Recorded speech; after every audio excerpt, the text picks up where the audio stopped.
How to log into Quotex Web. To log into your Quotex account via the web, simply follow these steps.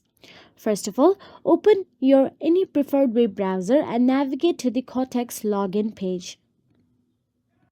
Simply tap on the first option of Quotex available there and navigate to its official website.